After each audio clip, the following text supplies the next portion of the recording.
for the horror with your hostess with the most, Jenna Bell, as always.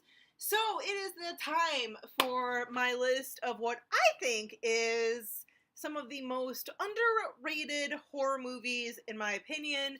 You guys can disagree if you want, whatevs, or if you want to go ahead and do your own list, I would love to hear it. I feel like any one of us could potentially have a list of 300 underrated horror movies. I'm going to just go ahead and do 10. If you guys want to go ahead and do that, I'm not going to make this like an official tag video or anything, but if some of you guys want to go ahead and do your own, if you guys want to do only 5, do 10, do 20, do 30, whatever you want, like I said, I'm just going to go ahead and do 10. First one up, though, that I want to talk about, one that I feel is very underrated, a musical horror movie. No, not Rocky Horror Picture Show, but if you like some Rocky Horror Picture Show, you all need to get on the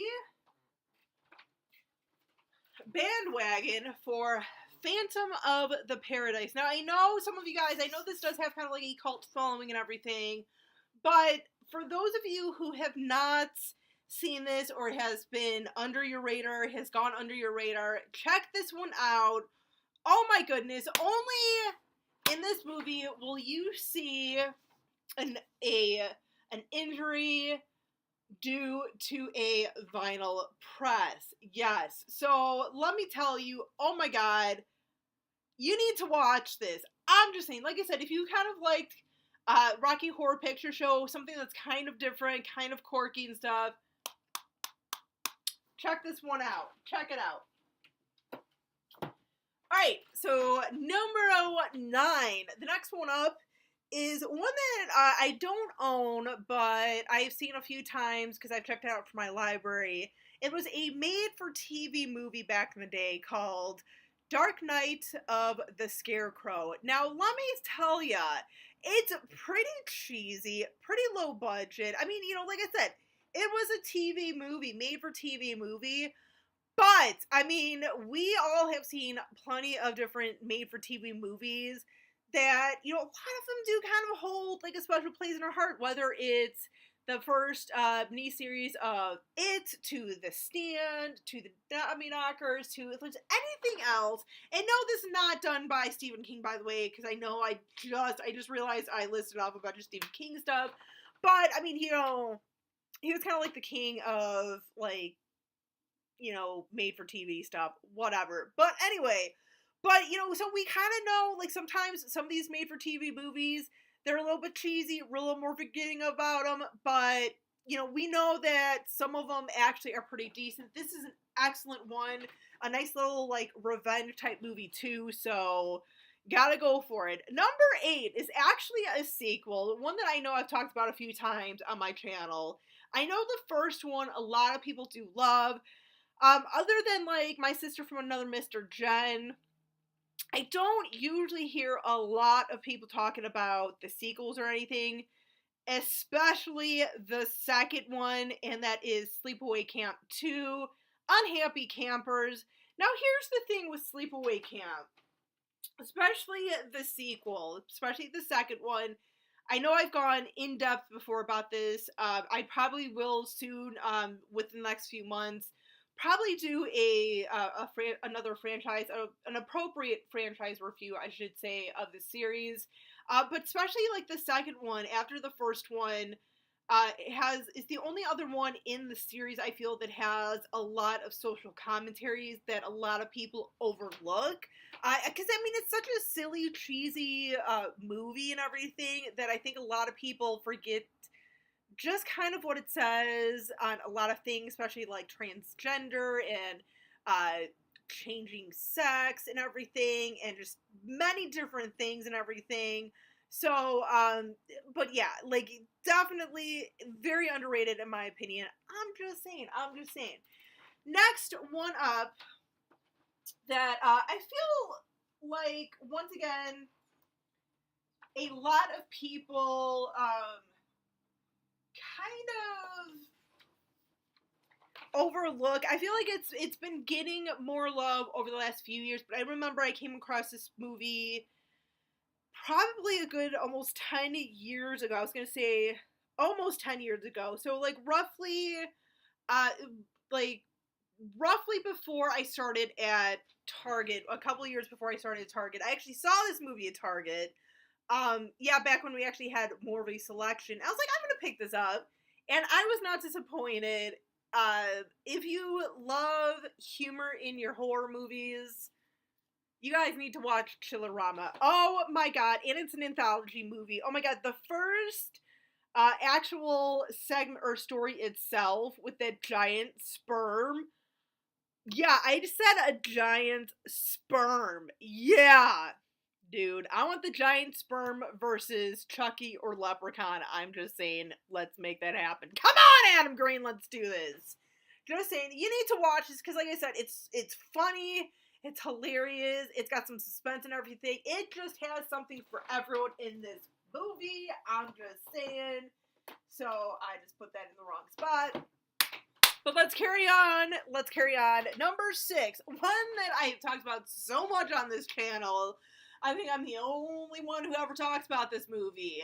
I'm going to talk about this movie until everybody has seen this movie, and that is Lady in White. You want to talk about a great classic straight up ghost story, who done it, murder mystery. This is how you do it. I'm just saying, like, seriously, go and watch this. If you guys are sick and tired of me talking about this movie, go out and watch this goddamn movie right now and you report back to me. Alright? End of discussion. Moving on. Number 5 in our most underrated horror movies of all time. Now, the next one, I know everyone talks about the first 15 minutes of this movie. Rightfully so, because literally this was the reason why I never wanted to babysit any of my nieces ever again, and pretty much is the reason why I don't have kids either, and that is When a Stranger Calls. The original When a Stranger Calls from 79-ish with Carol Kane. Don't watch that crappy ass remake. That was a piece of shit. I would rather tell you to go watch the sequel to the original When a Stranger Calls Back, because as crappy as that piece of shit is, it's still better than the remake. I'm just saying.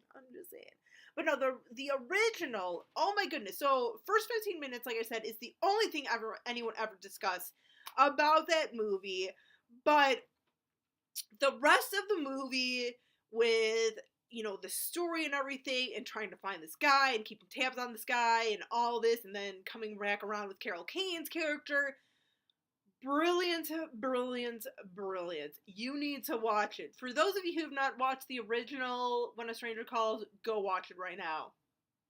You're welcome. Anyway, so next one up, number 4. Number 4 is an interesting one for me. I actually received it in my first DVD pack almost 3 years ago. A movie that I absolutely hated when I first saw it. Hated it. Absolutely hated it. But then as time went on, thought about it, popped it in. Didn't hate it as much as the first time, but still wasn't sold on it. Kept thinking about it. Watched it again, started to really love it, and now it's become one of my favorite movies, and that is Cry Wolf, with Mr. Little John Bon Jovi, being a little creeper. I'm just saying. No, but this is a fun one. Very much so one of those movies where, you know, at the end, you're just like, poor kid got played, and just like, oh, the other character, you just want to, you hate her effing guts, man. I'm just saying. No, I Cry Wolf, I've come to really adore. I feel like it's kind of like one of those type of movies like Valentine that just does not get enough credit or enough talk about it from people. It just is one of those, once again, one of those movies that has sort of, you know, a very basic, simple premise that we've seen a billion times before, but it's just refreshing to see, and just like some of the cinematography and lighting, it's just some of it is a very beautifully shot movie. So just saying, I'm just saying, definitely check it out if you have not seen it. Next one up, another movie that I initially was introduced to by the guys over at Horror Pack. I think this was like maybe my first Blu-ray pack, not like the first pack ever, but I think like my first or second horror pack, and I instantly fell in love with this movie, and that is Volumes of Blood. And I mean, I'll throw in a little bonus. Go ahead and watch the second one, Volumes of Blood Horror Stories. I mean, but definitely for me, Volumes of Blood, the first one, such a good one. It's an anthology movie, terrific, very simple and everything for what they had, because it was so low budget. It was basically a bunch of students trying to do sort of like, kind of like a film project to get their feet wet in the film business and everything. With what they did a pretty damn good job with this. I really love the stories. You have a little bit of something for everyone, I feel, in here, because I think it's only like 3 or 4 stories. I mean, maybe towards the end, the ending's a little but it's still just a fun movie worth checking out. So I'm just saying, definitely check it out. I know I've seen both of them on, I believe, Prime, if not like Shudder or Netflix or something, but I want to say Prime itself. Definitely check it out, you guys.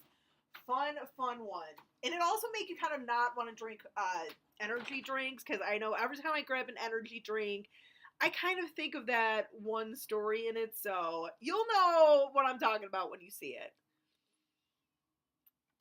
Alright, numero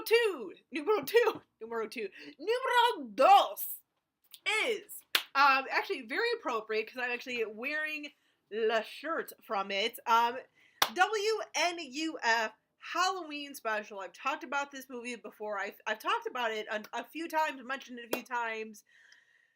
You guys need to check this movie out. It really is so much fun. Just the style that they filmed it in and everything. It straight up looks like it came from the late 80s, early 90s. Visually, it just is. You almost can't even tell the difference.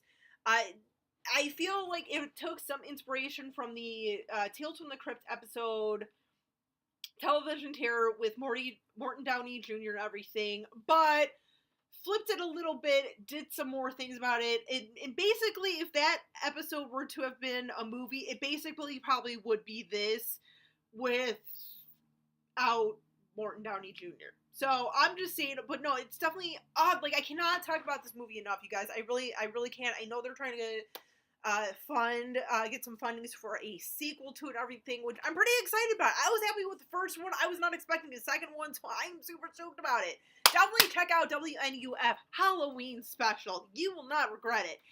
And last but not least, you guys, a movie that I know I haven't done a review on yet, but one of my all-time favorites. It's definitely very heavily inspired by Agatha Christie, and that is Identity, with like Amanda Peet, John Cusack, Ray Liotta's in this. A lot of people are in this movie. Spectacular, who done it type of thing, of movie. It is so much fun, you guys. Oh, like seriously, and I know a lot of you have seen it, but once again, I feel like it's one of those movies where, you know, you kind of forget about it, or you're kind of like, oh yeah, that's right, John Cusack did a couple of horror movies and stuff, and this was one of the early ones. Like, this is just so good. Like I said, the cast is terrific. The whole time you're trying to figure out who is it? And it's like literally one of the few movies I've ever seen where I literally was like, I got to the end and I was like, oh, what? Like, I didn't see that coming. I really didn't see that coming. So it is, you gotta check it out. It is, I love that movie. I adore that movie. And one of these days soon, hopefully soon, I will get to a proper